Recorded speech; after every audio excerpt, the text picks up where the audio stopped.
So a High Court judgment yesterday ruled in favor of Eskom in its case with the National Energy Regulator of South Africa.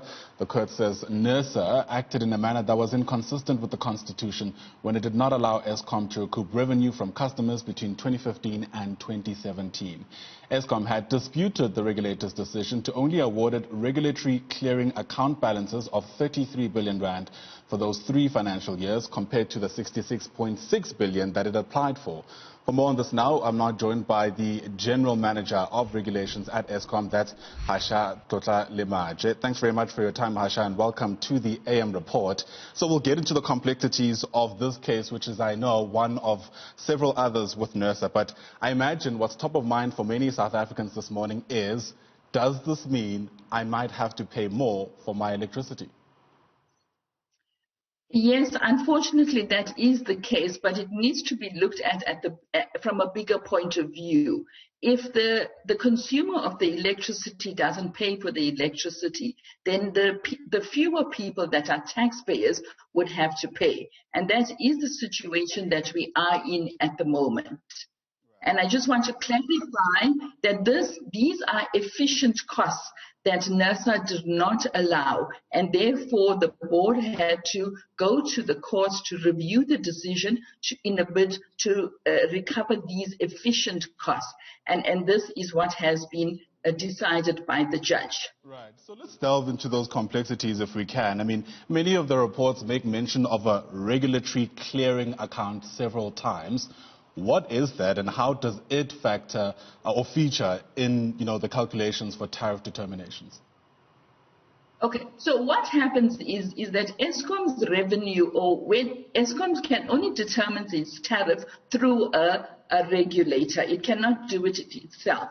What it needs to do, it needs to make a revenue application, and in there it would provide all the efficient costs that it wishes to recover to produce the electricity and distribute it as well and provide the service. And when NERSA makes its first revenue decision, it is based on what it projects to be the situation. Obviously, the situation doesn't turn out as originally planned, and then there would be a regulatory clearing account after the end of the financial year with the audited results. So there are 2 key reasons why there would be differences. The one would be that NERSA allowed a further subsidy and therefore didn't make a correct decision, or the environment changed substantially. For example, the price of oil changed, or the diesel changed, and the exchange rate changed, etc., or the situation didn't work out as originally planned. Then the difference would be applied for by Eskom in a regulatory clearing account. So basically the consumer is subsidized for a while, but then needs to be able to pay in a subsequent year for those efficient costs. So it's in essence a reconciliation after the fact. I see. There's also a 69 billion rand that's been disputed. My understanding is that NERSA has seen this injection from National Treasury as revenue. Eskom begs to differ. The question, though, is this also likely to have a bearing that will likely to push tariffs upwards if Eskom gets its way? Yes, no. Eskom has already got its way, to put it bluntly. Yeah. NERSA has conceded that it misappropriated these equity injections. So the merits of the case have been settled. It's only, as you say, the remedy as to how is this going to be recovered in subsequent tariffs. And that is what the case was about on the 24th of June, and we expect an outcome sometime in July. So, yes, there would have to be some kind of phased-in recovery of these misappropriated 69 billion rands.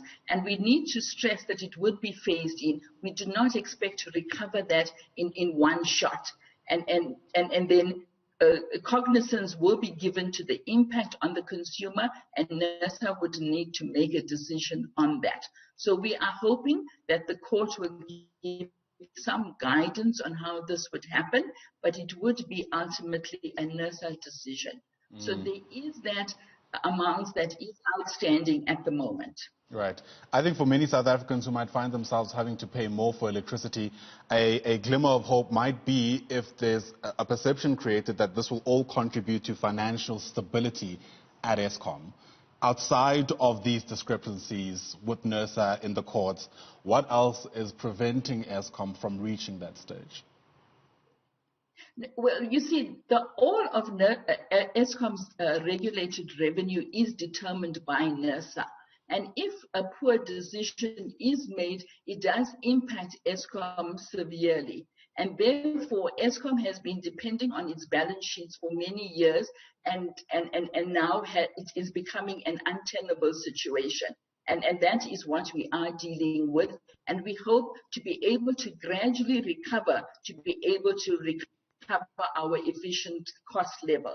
Once that is reached, in real terms, we envisage that there will not be further substantial increases. But so the quicker we get to the situation where the cost reflectivity of what it costs to produce the electricity is reached, the quicker we can reach that plateau where there would be just in real terms, there would not be further increases.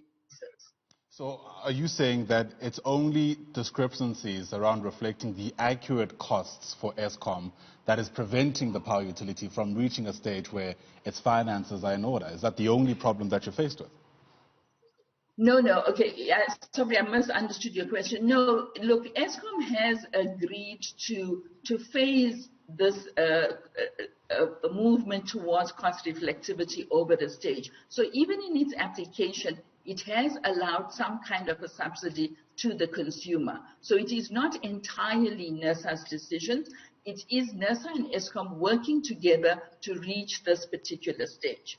And we must be honest that there are some governance failures, but there are processes in place to deal with the governance failures as well. And NERSA, we take the lead from NERSA in this instance, where NERSA has requested that if there are any recovery from the governance failures, that will be made available to the consumer through subsequent regulatory clearing accounts.